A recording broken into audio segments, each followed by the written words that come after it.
we're profoundly interconnected. We don't always live that way. We don't always acknowledge it. But if we're going to heal, we have to live it, experience it, and create institutions that celebrate it. Can we create a we where no one's on the outside of it? Welcome to the Uplift with Zedek, real talk for real change. Before we jump in, a quick reminder of why we're here and what we hope to achieve. We're here to build authentic community relationships and help fuel social transformation in Asheville, North Carolina. We believe collective liberation is not only possible, but probable as we share, listen, and learn together. We're here for the process. However, the views and opinions expressed in this program are those of the speakers and do not necessarily reflect the views or positions of any entities they represent. Hello, everyone. Thank you for listening and tuning in today. My name is Michael Hoban. I'm the Director of Communications with Zedek Social Justice Fund. And today I am joined by Libby Kyles, our Executive Director. Hey, Libby, how's it going?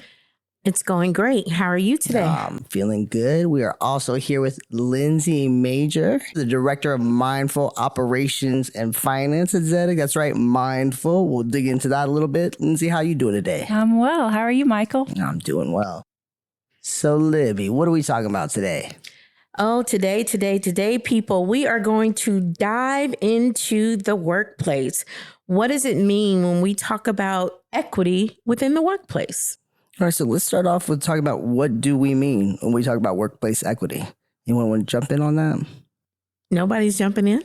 Okay, I'll jump in. So when we talk about workplace equity, we are talking about creating an environment where people are able to show up as their authentic selves with the policies and procedures in place that prevent people or hopefully prevents harm happening within the workplace. So doing everything that we possibly can to reduce harm and create a space where folks can show up and do the work that needs to be done in an equitable way. Equitable meaning people get what they need. That's not the same as equality, saying that we all get the same thing, but everybody gets specifically what they need to do their jobs. That's right. And I see equity in the workplace being the substance. You know, I see a lot of organizations, they have diversity, equity, and inclusion statements, and it's on their website and it looks nice, but how do you treat the people at your organization? What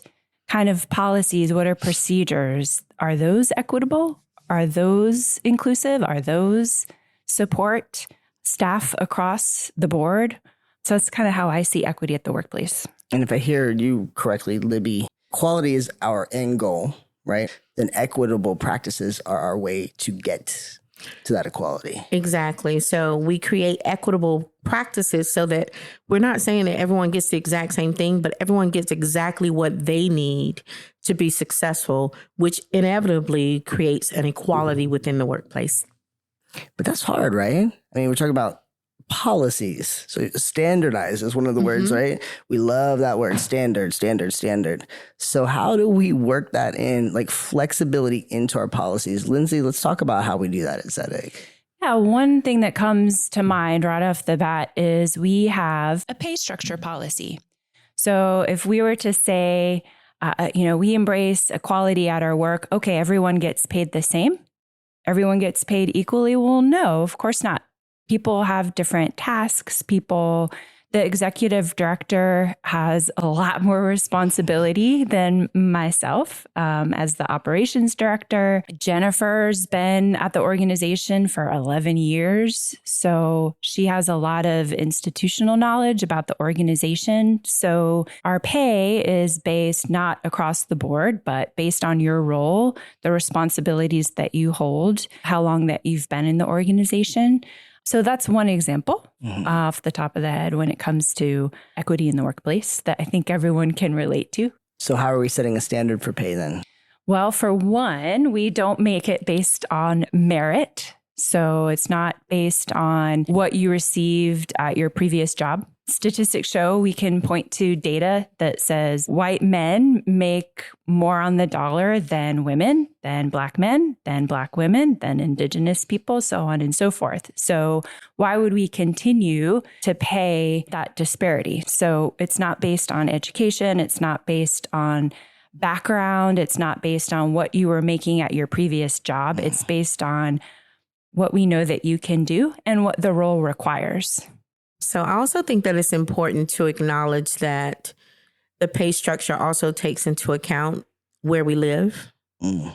We're very committed to making sure that we are paying folks a wage that allows them to live in Asheville, right? We know that traditionally, job growth has not kept up with the cost of living in Asheville, and that there are lots of jobs that are coming to Asheville that are low-wage jobs and make it really hard for those people in those jobs to only work one job. And so we want to make sure that we are honoring each person's humanity and that they are being paid at a rate that creates a living situation for them. So they're not having to work 2 and 3 jobs. Okay, so we're paying them well. So what about hiring? We don't set up job descriptions with someone's college education in mind. We honor lived experiences. We want to make sure that in our hiring practices that we are not so focused on academics, but that we also acknowledge that what you've lived for the last 15 years is just as important as a college degree. So we look for skill sets, and we're looking for people that fit into the culture of ZEDEC. And that doesn't necessarily require a bachelor's degree, a master's, or a PhD. Well, while we're talking about compensation, can we talk about our paid time off policy? Yes. So a lot of jobs that I've had in the past and seen other people work for, it's okay, you have federal holidays, vacation days, and sick days. And that's it, right? Those federal holidays include Columbus Day, July 4th, Veterans Day, Easter, Thanksgiving, Christmas, New Year's Day. Mm-hmm. So on some level, that excludes our Jewish staff, Jewish workers, Muslim workers, Indigenous workers. I don't know that, Indigenous people are excited about celebrating July 4th, for example. Fortunately, Juneteenth was added to the federal list, but that was a few years prior. That wasn't acknowledged. So the way that our paid time off is set up is you have this number of days per year, and you can take them off whenever you want to take them off. You want to celebrate Flag Day, you can celebrate Flag Day. If you want to just take Friday off and have, go for a walk, whatever, take care of yourself. You need to do what you need to do. These are your days. They're part of your compensation. They're part of your benefits. And again, it's that flexibility, right? That allows that to be an equitable practice. Right. And also the hours that we work in a week. What is considered full-time for ZEDEC is a 32-hour week. We know that traditionally folks are expected to work 40 hours. But again, thinking about honoring folks' humanity and giving people the time to take care of themselves, a 32-hour work week for ZEDEC seems much more humane than a 40-hour work week. And that's just it, centering the humanity, acknowledging that we all have lives outside of our work, centering humanity, taking the time off that you need to take off without the federal holiday determining which days those are, removing barriers.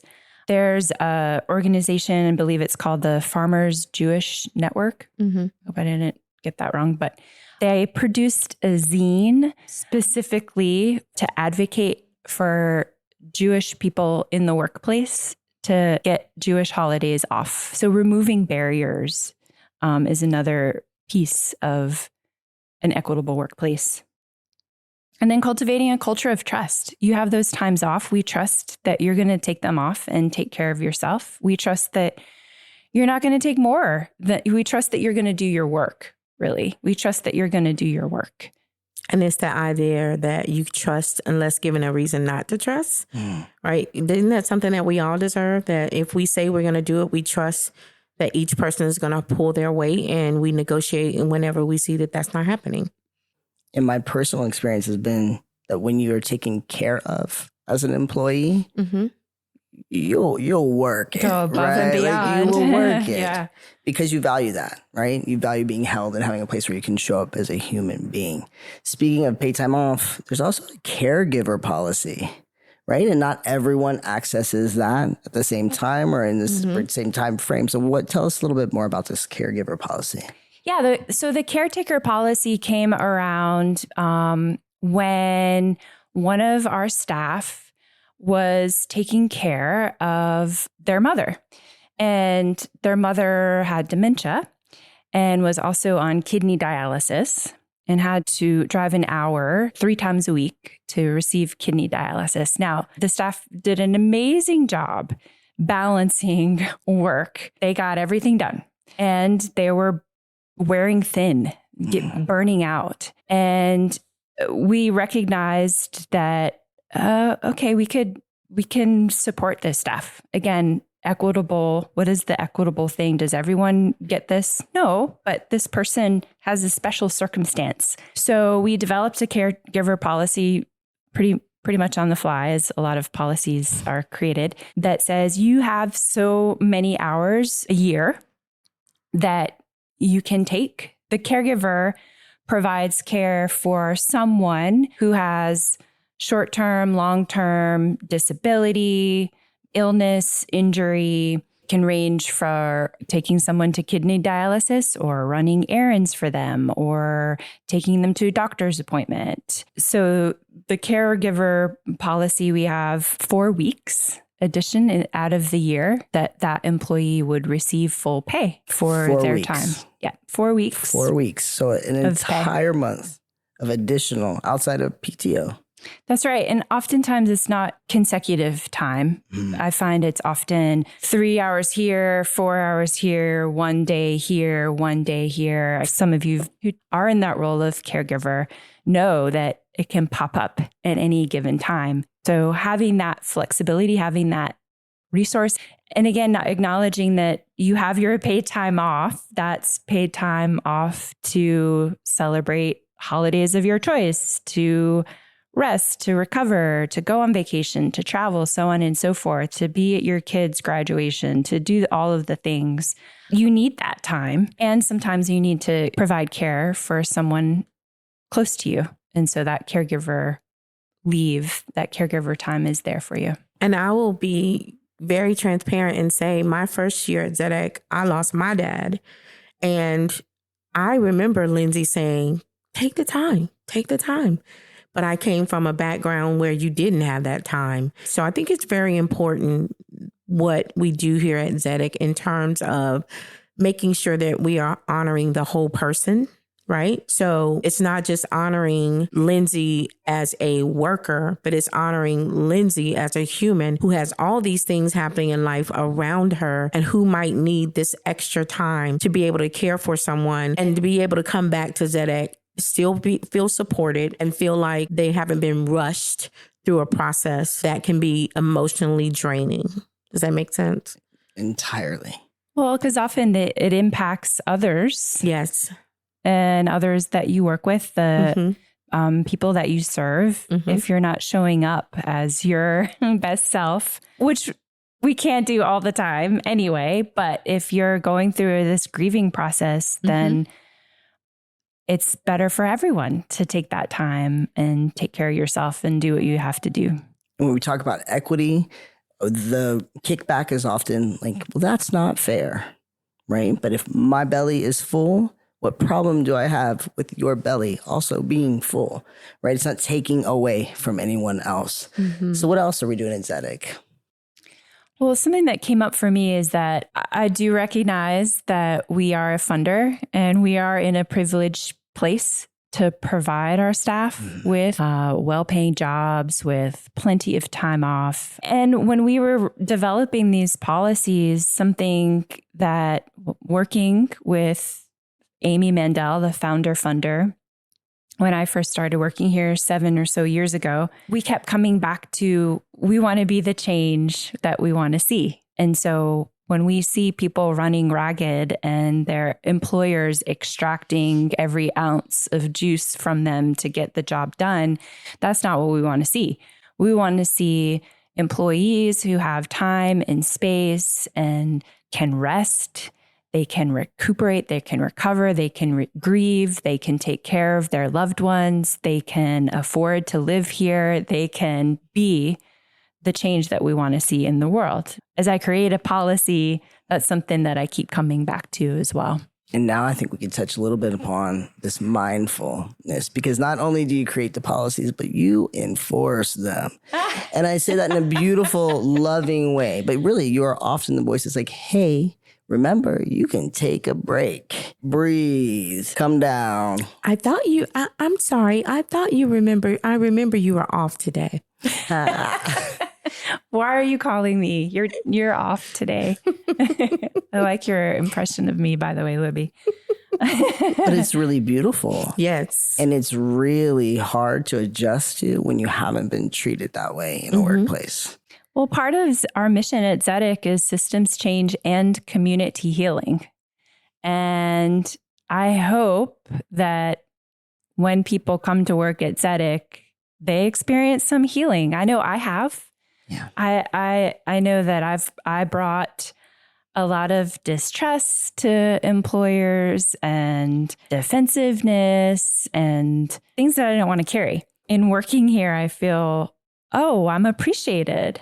Oh, I'm trusted. You trust me to take time off. You trust me that I'll get my work done. So it's been a healing process for me too. And I see that a lot with people who come in and have similar experiences. Mm-hmm. It is hard coming into a place like Zedek where you're used to the norm being that you're expected to grind harder every day, do more with less, and then to come into a space of abundance where people not only honor what you do, but they honor you as a human being. I think that's something that's really special. And I hope that it's something that we're able to support other groups in doing and thinking more about how policies are created. I can say that my being at Zedek has certainly impacted the work that I do on the board of YTL and some policies that we've started to institute there because of the experiences that I have here. And it is about knowing that when you truly take care of your employees, they truly do great work. And they take care of the organization and they're able to show up in spaces happy, healthy, maybe not whole all the time, but as whole as we can support them in being. I love that. And the nonprofit industrial complex does a terrible job. I mean, well, a very efficient job of kind of like chewing up and spitting out top talent. Because you attract talent that believe in the mission and the vision of the work. And so that alignment between what you say you're about outside, right? That mission, vision piece and what you're doing internally and how you're treating your people is critical, right? Oh, yeah. So, Lindsay, could you talk a little bit about our conflict of interest policy? And I'll tell you guys why I specifically wanted to talk about this policy. When we think about the word conflict, it generally has some type of negative connotation, but I'd love for you to explain what that looks like in Zedek terms. Sure. Well, Asheville's a relatively small place, and there's a lot of nonprofit organizations. And so we acknowledge that there's going to be multiple crossover in your time and space. So, you know, Libby, you're on the board of YTL, you're Zedek's executive director, you're involved with the RSAA, you're involved in a lot of different organizations. We encourage that. That's not a bad thing. And so the conflicts of interest policy just asks to name those things, be transparent, say, yes, I'm involved in all of these things, laying it out on the table. And when a time and a place comes up, for example, we're deciding on whether or not to give YTL a grant, for example, the conflicts of interest policy says, okay, I'm on the board. I can't be part of this conversation. I'm just going to step outside. And so it's not something to avoid. It's not a matter of, oh, well, you can't do this because you're involved with this, or, oh, this is a problem here. It's not by nature problematic. It's natural. Of course, you're going to be in a lot of different things. And so the conflicts of interest policy just says, let's just talk about it. You know, the policy says it can be managed. And so we manage that conflict by being transparent and talking about it and recusing ourselves when situations come up that you don't need to be part of the conversation. And that's it. And I remember when I was hired, I was like, what? We're going to do what? We're going to talk about it? Because I had been employed in places where it was like, well, we need you to separate yourself from this organization and separate yourself from that organization. So what does that do for an employee when you tell them they need to cut off ties to things that they've been passionate about and have been working towards because of what? So I love the idea that we can manage by having conversations and being transparent, and specifically when we're making decisions that there might be some crossover, and making sure that we are clear how we handle those situations. And that community connection and engagement, right? That's a gift, right? This is not something to like shy away or avoid. It's probably why we hired you in the first place. So does that make just aesthetic just so different that what we're talking about here can't translate to other organizations? Not at all. I don't think so.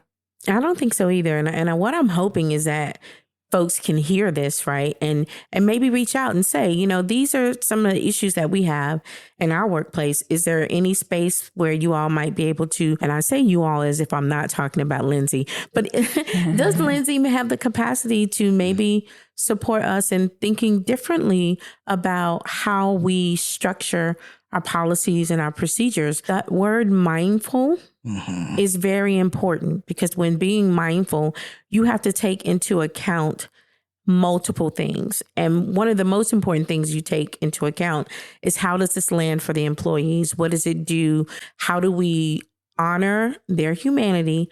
And what does that look like within this specific policy, whether it's around conflict of interest, whether it's around pay, whatever it might be about, how do we ensure that as an organization that talks a lot about trust, that we are trusting in the humanity and honoring the humanity of the people who work with us. Yes, and equity cannot be removed from that equation. No. It has to be equity, or else you're taking like a colorblind approach. Yes. Not only is that not accurate, but it is actually inhumane and against the very causes that we're fighting for. Mm-hmm. And as organizations strive to be more equitable in their internal practices, I can share, I believe it was Rob Thomas with Racial Justice Coalition, who said, equity is often at odds with efficiency. Yes. And I can't agree with that more, because, in full disclosure, I don't have a human resources background. This has all been on the job learning as I go. I have had our policies reviewed by an attorney. But what I have found as I was developing these, you can't cut and paste a policy. I mean, there's so many templates online. You go online, oh, I need a record retention policy. Let me see what I can find. And we Google and we look, oh, here's a template, download. But then when you really read what the policy says, and maybe records retention isn't the best example, but when you read what it says, it's so often punitive. It's so often power over employees, so often, well, just not in line with our values as an organization. And so in many ways, I've had to write these policies from scratch, of course, informed by research and informed by attorneys' advice. But having those policies aligned with Zedek's values took a lot of work. Yeah. And so if you're thinking about developing equitable policies at your organization, give yourself plenty of time, review your values, and seek other resources. Run it by someone who you know can enforce the policies. That's another piece. If there's no buy-in from your organization, that can be challenging too. And another thing that I would throw in there is to reimagine how you're measuring success. Equity may be the enemy of efficiency to start with, because it takes time and it takes intention. It is not the enemy of productivity or sustainability or longevity, retention, all those things that also carry high costs. Employee retention, organizational culture. Oh, yes. Organizational culture. Something we haven't really talked a lot about. Our policies do support what we say we value, and it supports how we work together, how we move together, the ways that we're able to contribute to a healthy workspace. All right, my friends. Any final thoughts before we wrap this up? Thank you all for bringing this topic to the radio waves to the sound waves, because it's one that I think sometimes gets left out of the equity equation.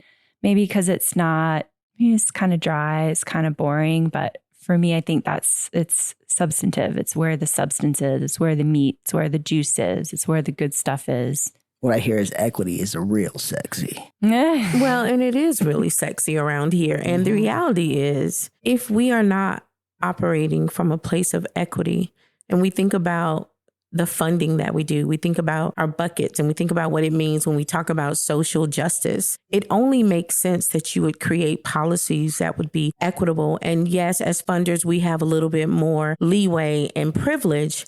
And this is not undoable in organizations that aren't funders. This is not something that you cannot navigate. But what it takes is patience, time, and a true desire to honor individuals' humanity. Lindsay, I just want to take this opportunity to personally thank you. Cannot tell you how transformative, like truly, for my life, my family's life, it has been to be doing this work here. And I know that your mind and your genius has contributed a ton to that. And so I want to thank you for that. And I want to give you a couple of snaps for that, because it truly is remarkable the way that you do the work that you do. And so thank you so much for being so mindful. Thanks, y'all. Before we go, I'd like to leave you with inspiration to catalyze innovation and liberation from the inside out and outside in. This is Dr. Thais Ruffin, Chair of Education and Director and Professor of African Studies and Education at UNC Asheville's 2020 Commencement Address. Please do not be a bystander in the pursuit of an equitable and just world. As Fannie Lou Hamer said, prominent civil rights activist, nobody's free until everybody's free. Dr. King also said, injustice anywhere is a threat to justice everywhere. I encourage you, be warriors for justice and be torchbearers of equity. Reject the ideologies that sow divisions and thrive on the dehumanization of others. Use your strengthened intellectual acumen to fight for justice and to stand up for others. Really, come on. What are humans without humanity? As you continue on, please believe in your power to make the right decision. Please grant yourself some grace when you stumble. Learn from your challenges and don your armor of resilience. Yes, you will face many obstacles along the way, but every obstacle is another opportunity to reimagine the impossible. Failure is only when you give up. No matter what, stay positive, stay engaged with confidence, use an internal courage and the fortitude to keep going. Never give up. Let your treks leave a footprint or an impression or mark that you were here and that you made an impact, a difference. But make sure your treks are grounded in justice and equity. Let fairness, respect, value, the dignity of others, and honor be one of your anchors. Understand that your humanity is linked to all humanity. Your humanity has to be linked to all humanity so that you do not dehumanize, push people to the margins, or disenfranchise. Continue to navigate the world with all of that self-awareness, with justice, equity, and humanity as your anchors. Shake things up. Flip the script in society sometimes, reversing the norms and the status quo. Do the unexpected and be revolutionary. Your voices are important. They must be heard, seen. Keep doing what is right for our humanity. Keep doing what is right for our humanity. Dr. Ruffin, that may just be the medicine that we need. All right, people, you know the deal. We will see you same time, same place next month. Until then, peace. Peace.